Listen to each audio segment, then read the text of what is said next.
মুকুং কৰতি বাসালং পঙ্গুলং ভয়তে গিৰিং যৎকৃপাতমহং বন্দে পৰমানন্দং মাধবং মাধব।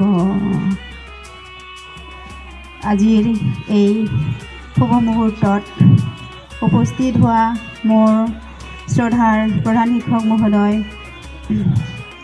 সহকৰ্মী বন্ধু বান্ধৱীসকল আৰু মোৰ সন্মুখত থিয় হৈ থকা মৰমৰ ছাত্ৰ ছাত্ৰীসকল, আজি শিশু দিৱস আমি সকলোৱে জানো।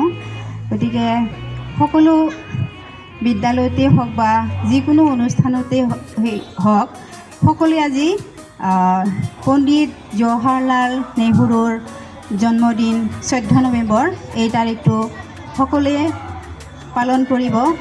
পণ্ডিত জৱাহৰলাল নেহৰু কোন আছিল চবেই জানে, তোমালোকেও জানা। তেখেতক কি বুলি শিশুসকলে সম্বোধন কৰিছিল তোমালোকে জানা, নেহৰু খুৰা বুলি সম্বোধন কৰিছিল। গতিকে এইজন পণ্ডিত জৱাহৰলাল নেহৰু আছিল স্বাধীন ভাৰতৰ প্ৰথম প্ৰধানমন্ত্ৰী। তেওঁৰ মাকৰ নাম আছিল স্বৰূপৰাণী আৰু দেউতাকৰ নাম আছিল মতিলাল নেহৰু। তেওঁ শিশুসকলক খুব মৰম কৰিছিল আৰু শিশুসকলৰ কাৰণে তেওঁ কি কৰিছিল, সদায় এটি আছুতীয়াকৈ তাৰমানে তেখেতৰ হৃদয়ত এটি স্থান ৰাখিছিল। আৰু সদায় যদি তেওঁ কি কৰে, শিশুসকলক মৰম বা ভাল পোৱাৰ চিনস্বৰূপে শিশু আৰু ফুলৰ লগত তেওঁ কি কৰিছিল, সদায় সম্পৰ্ক স্থাপন কৰাৰ কাৰণে এটি গোলাপ ফুল তেওঁৰ হেৰিত বুকুত পকেটত লৈ আছিল। গতিকে সেইটো ফুল আৰু যি নেকি শিশু যেনেকৈ পবিত্ৰ হৃদয় বা পবিত্ৰ মন, ফুলৰো ঠিক তেনেকৈ ফুলক মানুহে পবিত্ৰ বুলি ভগৱানক ফুলেৰে পূজা কৰে, অৰ্চনা কৰে। সেইটোৰ লগত সম্পৰ্ক ৰাখি তেখেতে কি কৰিছিল, এটি পকেটত ফুল ৰাখিছিল। আৰু তেখেতে এদিন কি কৰিছিল, এদিনাখন মই কৈলোঁ যে স্বাধীন ভাৰতৰ প্ৰধানমন্ত্ৰী আছিল। তেখেতে বহুতো কাম কৰিছিল, সেইবিলাক ক'লে দীঘলীয়া হ'ব আৰু তোমালোকৰো শুনিবলৈ ধৈৰ্য নাই। যিখন নেকি গুৱাহাটী বিশ্ববিদ্যালয়, এই গুৱাহাটী বিশ্ববিদ্যালয়খন তেখেতে প্ৰধানমন্ত্ৰী হোৱাৰ পিছতে প্ৰতিষ্ঠা কৰিছিল। আৰু যিখন নেকি আমাৰ ব্ৰহ্মপুত্ৰৰ ওপৰৰ দুফলপীয়া দলং, এই দলংখনো তেখেতৰ কাৰ্যকালতে নিৰ্মাণ কৰা হৈছিল। আৰু এতিয়া শিশুৰ দিৱস যিহেতু, গতিকে মই শিশু দিৱসৰ লগত এটা সংগতি ৰাখি সৰু কাহিনী তেখেতৰ জীৱনত ঘটা ক'বলৈ ওলাইছোঁ।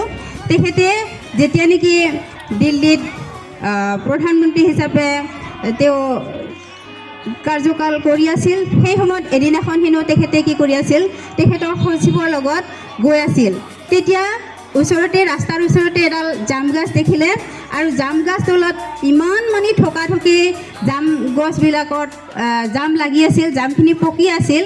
তেতিয়া তেখেতৰ সচিবজনক কৈছিল যে এইটো কেনেকৈ হ'ব পাৰে, ইয়াতো ইমান এটা মানে ফল লাগি থকা অৱস্থাত যেতিয়া নেকি ল'ৰা ছোৱালীবিলাক দৌৰা দৌৰি কৰিব লাগিছিল সেইটো মই আজি কি দেখা নাই। গতিকে এই কথাটোৰ তদন্ত কৰিবৰ কাৰণে তেওঁ মেয়ৰজনক লগ ধৰিবৰ কাৰণে গৈছিল আৰু মেয়ৰজনক যেতিয়া নেকি লগ ধৰি গৈছিল তেতিয়া মেয়ৰজনে কৈছিল যে ইয়াত যেতিয়া নেকি জাম লাগি থাকে তেতিয়া তাৰমানে কি হয়, ল'ৰা ছোৱালীবোৰে দৌৰা দৌৰি কৰি ঠানি ভাঙে কিবা ভাঙে, তাৰপিছত গোটেই মানে ঠাইখিনিত এনেকুৱা কোলাহল মানে সৃষ্টি কৰি থাকে, তেতিয়া মানে ইমান মানে হয় অসহ্যকৰ এটা পৰিৱেশৰ সৃষ্টি হয়। গতিকে সেইকাৰণে আমি কি কৰি দিছোঁ যে এই ঠাইখিনিৰ আমাৰ যি নেকি টাউন কমিটিৰ মানে কৰ্মকৰ্তা আছে তেওঁলোকে এটা বিহিত ব্যৱস্থা লয় এই ঠাইখিনি তাৰমানে আমি কোনো ছাত্ৰ ছাত্ৰী যাতে মানে ল'ৰা ছোৱালীয়ে যাতে সেইবিলাক মানে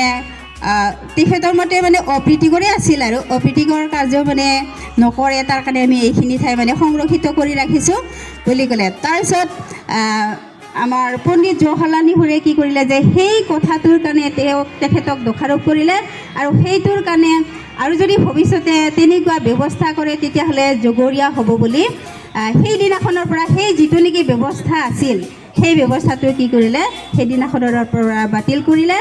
আৰু তেখেতে ক'লে যে মই যদি কেতিয়াবা এই ৰাস্তাৰে আহি যদি এইটো যদি এনেকুৱা ফল লগা গছৰ তলত যদি মই ছাত্ৰ ছাত্ৰী নেদেখোঁ বা ছাত্ৰ ছাত্ৰীৰ যদি মই হাঁহি খিকিন্দালি ফূৰ্তি তামচা দি নেদেখোঁ তেতিয়াহ'লে মই আপোনালোকৰ বিহিত ব্যৱস্থা ল'ম বুলি কোৱাৰ পিছত আকৌ যেতিয়া নেকি দুবছৰমান পিছত সেই ৰাস্তাৰে গ'ল তেতিয়া তেখেতে দেখা পালে যে এনেকুৱাকৈ তাৰমানে জাম গছৰ তলতেই হওক বা মধুৰিআম গছৰ তলতে হওক সকলো শিশুৱে হাঁহি খিকিন্দালি কৰি ফল খাই আছিল আৰু তেখেতক দেখি কৰিছিল নেহৰু খুৰা নেহৰু খুৰা নেহৰু খুৰা, আৰু তেতিয়াৰ পৰাই তেখেতক মানে সকলো শিশুৱে কি হয় নেহৰু খুৰা বুলি সম্বোধন কৰে।